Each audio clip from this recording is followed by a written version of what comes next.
Et voilà, une ambiance de fou. On est chez Tag Heuer. On est entouré par les murs d'eau. Allez, je vous emmène faire une interview aussi extraordinaire.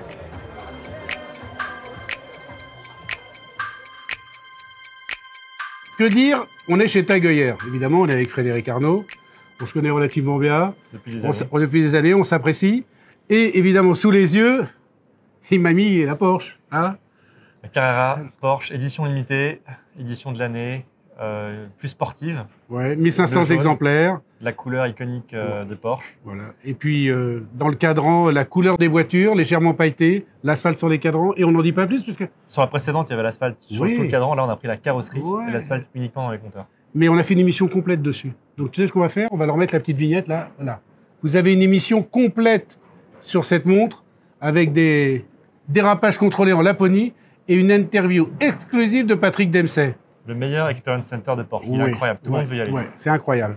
Tout le monde parle d'une montre sur le Watch & Wonders et tout le monde parle de Tag Heuer et de la plasma.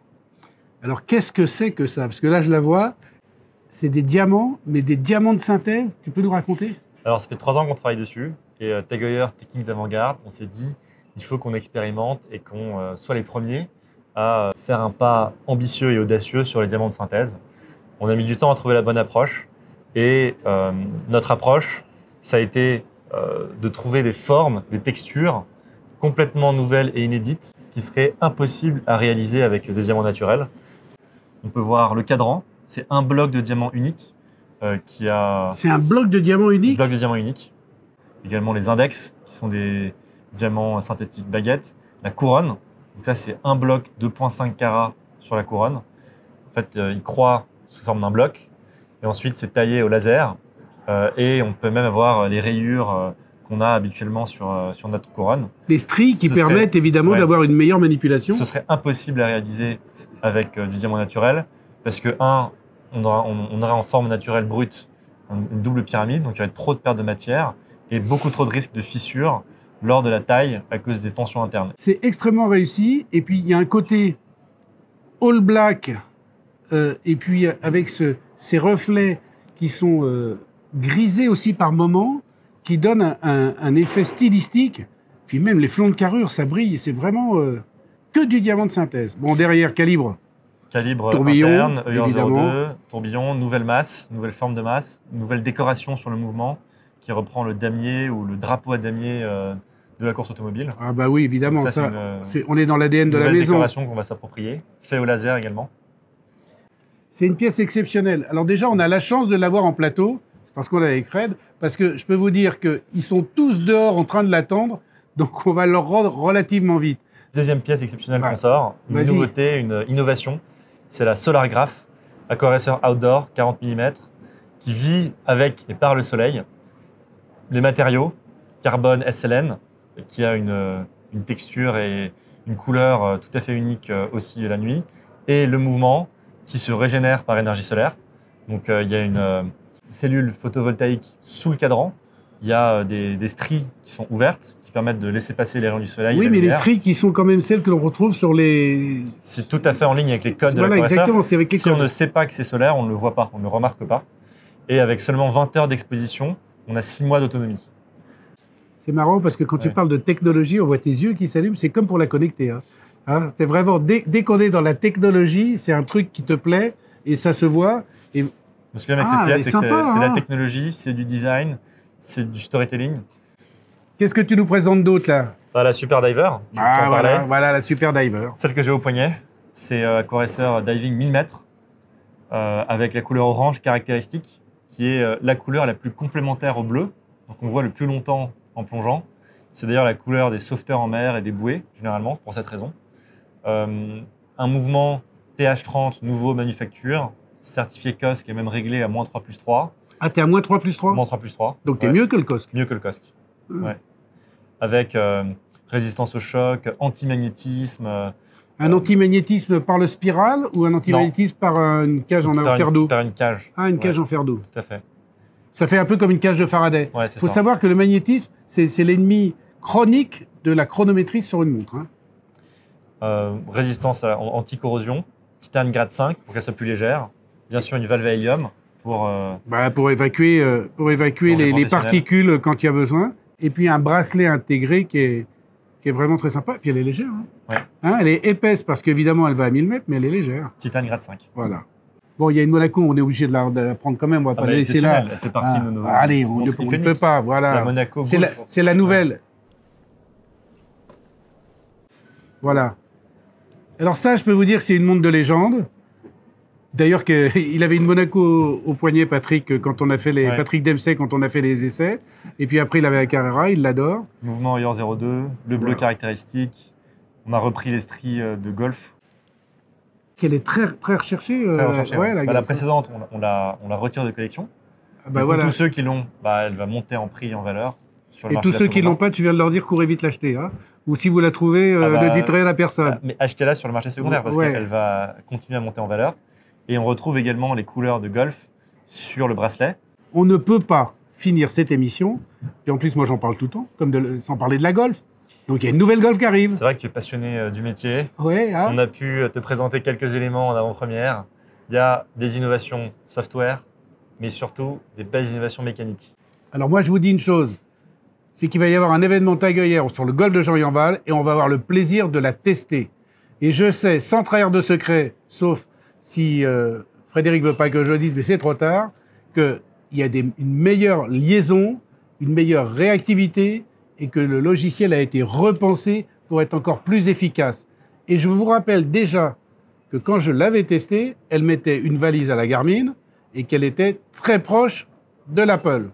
Donc là, ça y est, vous allez passer devant tout le monde. Mais c'est une montre qui est adaptée, complètement dédiée pour le golf. Ouais. D'après ce que j'ai compris, le nouveau software... Des fonctionnalités nouvelles, jamais vues sur une montre connectée, qui vont continuer de ravir nos clients sur l'expérience. N'en dis pas trop. On regarde ça pour la prochaine fois. Tu veux encore dire? La mécanique. La mécanique? Ouais. Vas-y, raconte. J'en dis pas plus. Bon. Alors écoutez, on n'en saura pas plus. C'est déjà très sympa de nous avoir montré tout ça. Et puis cette plasma dont tout le monde parle, bon, il va vite falloir qu'on la redonne parce qu'ils font la queue là. Allez, à bientôt. Merci Frédéric. Au revoir, merci. Salut.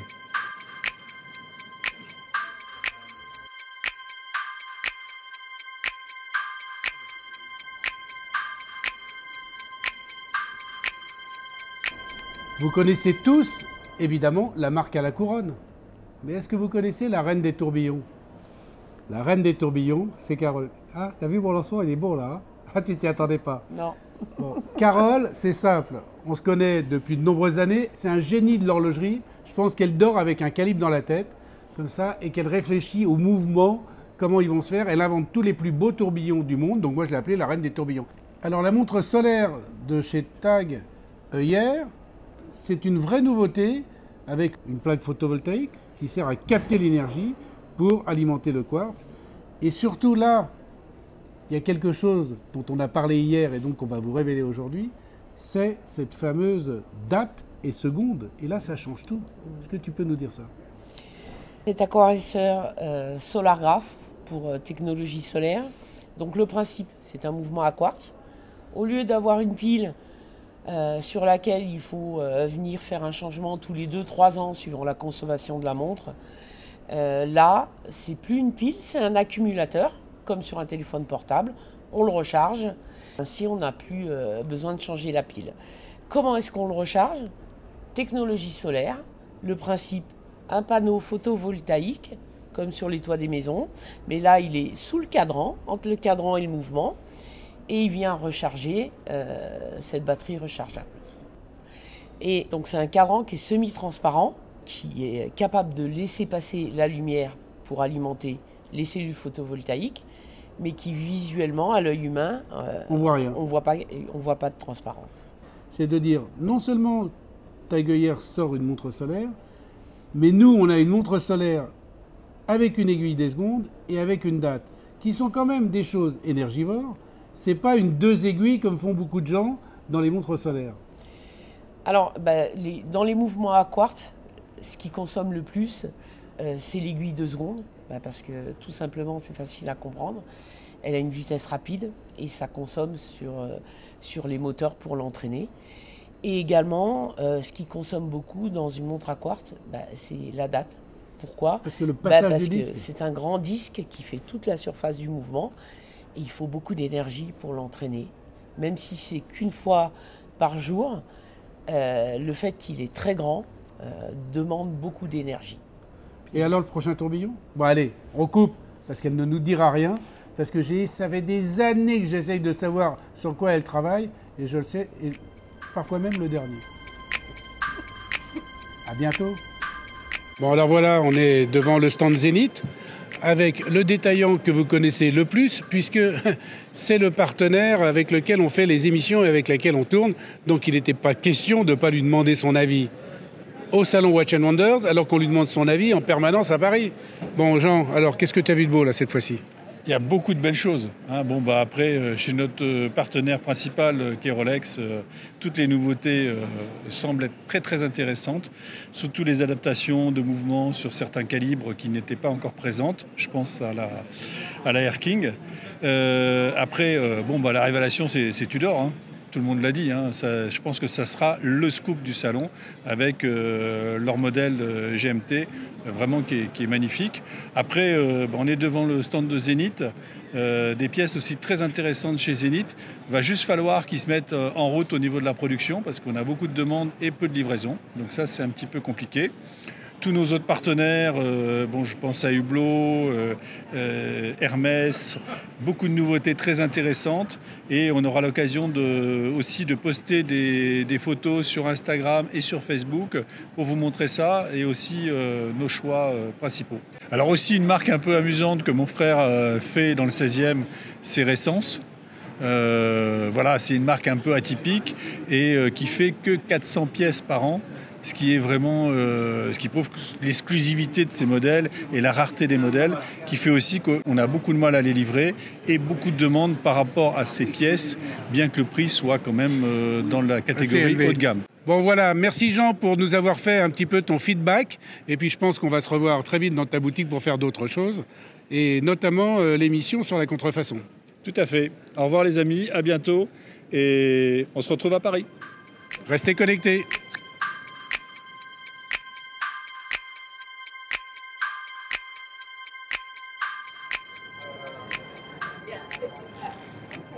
Là, on arrive chez WC. Vous savez que c'est une manufacture que j'aime bien. Maintenant, on va faire un petit tour sur le stand et puis après, on ira voir les nouvelles collections. Alors là, le fameux IWC Moyave qu'on a présenté dans une émission très récemment. Et en fait, ce qu'il faut savoir, c'est que ce sont des couleurs Pantone. Pantone est une gamme de couleurs qu'on utilise surtout en imprimerie pour avoir des tons directs. Et là, ils ont créé des Pantone à la demande d'IWC pour représenter des couleurs d'univers ou de lieux géographiques. Donc là, vous avez l'IWC Moyave Desert Pantone. Donc là, on est sur des couleurs de couleur sable. D'ailleurs, vous avez la gamme à droite, là, avec les couleurs, avec en plus l'écusson de l'école Top Gun, les 3 couleurs Pantone qui correspondent, et là, les couleurs qui vont avec cette lunette dans une céramique absolument spéciale. On arrive au lac Tao. Donc là, c'est un blanc spécial du lac Tao. Donc pareil, une céramique. Et là, vous voyez toujours la couleur créée par Pantone.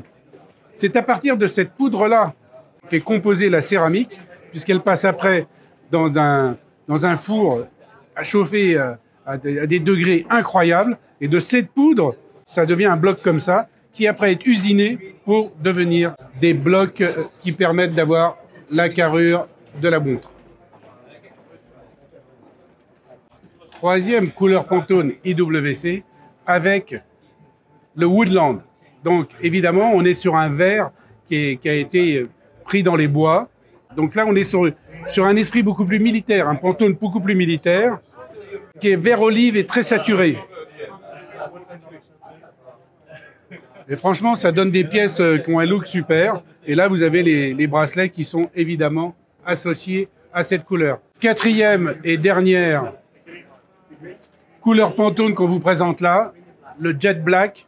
Alors, on suppose que le Jet Black, c'est évidemment le jet que l'on trouve sur la base de Top Gun. Et donc là, évidemment, il y a une montre d'aviateur. On a un chrono d'aviateur et on a même une Big Pilot dans cette couleur Jet Black qui ne brille pas, mais qui a quand même une certaine luminosité. Donc c'est quand même ça qui est assez sympa. Il a un aspect mat satiné, mais qui prend quand même la lumière. Ce qui est intéressant de voir, c'est qu'on a la glace saphir, le cadran, la boîte, l'anneau qui va être dans la boîte, le calibre, et là, on a le fond de boîte en fer doux. C'est ce fond de boîte en fer doux qui va protéger le calibre des effets néfastes du magnétisme. Et puis là, évidemment, on a le logo Top Gun qui est à l'arrière de la montre, gravé sur un fond en titane. On est dans l'univers d'IWC avec 4 couleurs Pantone, qui sont des couleurs de ce Watch & Wonders 2022.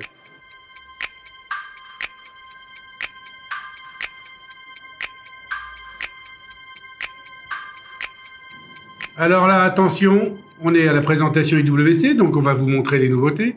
Et c'est un bizutage, parce que Virginie, c'est son premier Watch & Wonders. Exactement. Donc, je vous dis pas comment elle panique. À mon avis, on va se marrer. Alors, tu vois, je te mets pas du tout la pression. Tu vois, c'est très cool. Tu vois, c'est une chaîne super sympa. Oui, voilà. je vais venir toute rouge. Alors, elle est déjà toute rouge, mais c'est à cause, évidemment, des éclairages. Donc, on a fait une petite présentation. Là, on a vu, il y a plein de couleurs Pantone, 4. Dont la Mojave qu'on a présentée déjà dans l'émission des montres militaires que tu n'as pas jugé bon de regarder, mais que tu regarderas ce soir. Bizutage. Bizutage. Et donc là, il y a la Tao, il y a la Jet Black et il y a la Woodland. Hein, c'est les 3 couleurs Pantone. Hein, hein, bien appris. Hein. Ouais, touche ta bille, le gars. Hein. Bravo. Tu veux commencer par laquelle? C'est toi qui... Tu veux parler d'abord de la matière? Tu veux parler des montres? Explique-nous un peu comment sont faits ces céramiques. Évidemment, on n'aura pas la composition exacte, puisque comme vous avez déposé du Pantone, je suppose que au petit gramme près, les couleurs... C'est très complexe, oui. Au niveau des couleurs, c'est vraiment complexe. Alors, sur la céramique, on est sur un process, on va dire, un classique de développement de céramique. On part d'une poudre, en fait, qui est pressée de telle sorte, qui est assez stable, et de telle sorte qu'on puisse, en fait, la fraiser, la tourner, lui donner une forme. Mais on la passe au four ou pas? Alors, le four, ça vient après. Ah! On fait en premier lieu, on fait donc la ça veut forme. dire que tout à l'heure, j'ai dit une connerie quand je vous ai fait la présentation. Hein. C'est son bizutage, alors. Ouais, bien joué. Donc, on lui donne la forme, mais ce qu'il ne faut pas oublier, en effet, après, ça passe au four, mais le volume réduit de 1/3. Donc, en fait, on a, au début, quand on usine cette céramique, on a une grosse c'est la grosse boîte qu'on a vue avec le trou au milieu. Voilà. Donc, c'est pour ça qu'elle est très grosse, parce qu'elle grosse. va réduire. Elle réduit quand et après, on va la tailler avec des outils spéciaux. Alors là, on la taille avant. On la fraise? Ah non, tu la tailles avant? Oui, on la taille avant. On lui donne sa forme. Tu lui donnes la forme définitive. Exactement. Et après, elle se compresse pour devenir à la taille idéale. Exactement. C'est d'autant plus compliqué parce que justement, on doit y penser au préalable lors de la phase de développement du produit que le produit au passage au four va réduire d'1/3. Super intéressant ça. Hein. Voilà. Vous n'êtes pas venus pour rien. Hein. Moi non plus d'ailleurs. J'en apprends tous les jours. Donc voilà, on est sur une technique de cette sorte hein, pour ce modèle. On est sur notre Big Pilot 43, donc avec boîte en céramique Jet Black. Hein, cette céramique, on la connaît déjà chez IWC. Elle est montée avec un calibre 82, qui est un calibre manufacture. Voilà, et puis avec une Bicron, évidemment. Exactement, en titane. Et un fond aussi en titane. Et là, tu as le boîtier en fer doux, tu as la protection antimagnétique à l'intérieur. Elle est antimagnétique à l'intérieur, exactement. On continue sur de la céramique. Donc là, on est sur notre céramique Woodland. Donc, même process de production, même process de développement. On est simplement sur une couleur différente. C'est d'autant plus difficile au niveau des couleurs parce que la couleur change aussi lors du passage au four. Donc, il faut vraiment faire différentes... Mais vous arrivez quand même à stabiliser pour avoir les mêmes couleurs? Oui. Ça... C'est stabilisé, mais c'est toute la phase de développement. On est obligé de faire beaucoup de phases de prototype, en fait, pour arriver à la couleur voulue, à la couleur souhaitée, à la couleur... Et là, c'est un vert olive profond... satiné, vraiment, c'est plus militaire, mais très sympa. Hein. Et très sympa, oui. Là aussi, la difficulté, c'est parce que quand on a la couleur de la céramique, on n'a pas fini là, dans le développement. Il faut que tout le reste matche aussi avec cette couleur de céramique. Il faut que les aiguilles, il faut que le cadran, il faut qu'on soit vraiment sur du ton sur ton. Et là, on a aussi toute une longue phase de développement au niveau du cadran et des aiguilles, du bracelet aussi, pour que le tout matche très bien ensemble l'un avec l'autre. Alors là, vous avez un bracelet en tissu qui est doublé caoutchouc, et doublé caoutchouc avec des petites croix. Je suppose, je subodore, que c'est pour que ça ne glisse pas au poignet quand l'été il fait un peu chaud. Exactement. Alors maintenant, je passe... Le lac Tahoe. Le lac Tahoe. Lac Tahoe. Bon, rien à voir avec la voiture, le char, le Tahoe, là. Je ne sais plus de quelle marque américaine, mais c'est un énorme truc. Non, lac Tahoe, là, on s'est vraiment inspiré c'est de la nature autour du lac Tahoe, entouré de montagnes enneigées. Donc là, c'est un peu notre inspiration qui nous a donné un peu ces idées-là sur ce modèle-là. Donc là, on est sur le même type de modèle, simplement avec la céramique blanche. Et puis les aiguilles coordonnées, avec un fond noir très saillant. Il y a un artiste qui travaillait sur plusieurs blancs comme ça. Stéphane, qui évidemment est un spécialiste d'art contemporain, va nous le dire. Reimann. Comment? Reimann. Reimann, voilà, parce qu'il a son masque, Stéphane. Alors évidemment, quand il parle, on ne l'entend pas. Alors voilà, c'est une déployante et vous avez le même système sur le bracelet, comme vous pouvez voir, je vous le montre, avec les petits croisillons qui sont pour le confort au porté. Voilà. Bon, il est vrai qu'à chaque fois, le ton sur ton des aiguilles et qui match avec la couleur, c'est vrai que c'est plutôt saillant et c'est très bien fait. Là, je ne vous cache pas qu'il y en a eu des phases de prototype pour qu'on arrive à ça. Ouais. Bah, moi, je connais des gens qui tiennent une couche aussi et qui ne sont pas forcément durs. Mais là, il n'y a pas eu beaucoup de phases de prototype. Alors. Ouais, non, il n'y a pas eu de prototype. Je crois qu'ils ont été démoulés trop vite. Donc là, ce que je pouvais rajouter aussi, c'est que on fait les boîtes en cératanium, mais pas que. On fait des poussoirs, des couronnes, des fonds. Voilà. On fait aussi des boucles en cératanium. Il y a une palette de possibilités avec ce produit, avec ce métal qui est très intéressante. Alors, dernier détail, mais non des moindres, évidemment, sur celle-ci, donc celle-ci, c'est la Big Pilot. Oui. La Big Pilot qui est en jet black. Vous verrez qu'il y a marqué Top Gun en rouge sur le cadran et qu'elle a une particularité que je suis sûr Virginie sait, puisqu'elle regarde mes émissions, c'est que quand elle est arrêtée, elle donne l'heure exacte 2 fois par jour. Et là, je vois que ça mouline à l'intérieur. Et oui. Eh ben oui. Et ben voilà. Oui. Voilà le bizutage de Virginie. Je pense que l'année prochaine, elle ne voudra plus du tout faire une émission avec nous. Merci. Bon, allez, maintenant, on va passer à un autre stand parce qu'évidemment, on n'arrête pas. Merci Virginie. Bon, alors là, micro-trottoir encore dans le carré des horlogers. Et ça tombe bien qu'on soit dans le carré des horlogers parce que je suis avec le pape de l'horlogerie. Le pape de la presse horlogère, pour ne rien vous cacher. Quand j'ai commencé dans le métier, c'est Stéphane qui m'a formé. Donc c'est juste le directeur de la rédaction de la revue des montres. Une sommité. Stéphane, qu'est-ce que tu as vu de beau? Qu'est-ce que j'ai vu de beau? D'abord, j'ai vu des belles choses chez Trilob. Une nouvelle montre 3D française, avec une équipe française. Qu'est-ce que tu as vu d'autre d'intéressant? J'ai vu des choses intéressantes beaucoup chez TAG, où ils ont fait un gros travail sur la partie technique mouvement. C'est-à-dire qu'en fait, l'effort ne se voit pas à court terme, mais il se voit à long terme sur l'entretien, sur le fait que les montres sont plus fiables, plus précises. La montre extra plate noire qu'a sorti Piaget est extrêmement intéressante. Elle a été primée au Grand Prix d'horlogerie de Genève. Je lui trouve un défaut, moi. C'est une pièce unique. Il n'y en aura pas pour tout le monde. Il n'y en aura pas pour tout le monde, mais les pièces uniques, ça va rejaillir sur le reste des gammes dans les années à venir. Vous avez vu, je l'ai embarqué. On fera une émission avec lui. Merci Stéphane. Merci.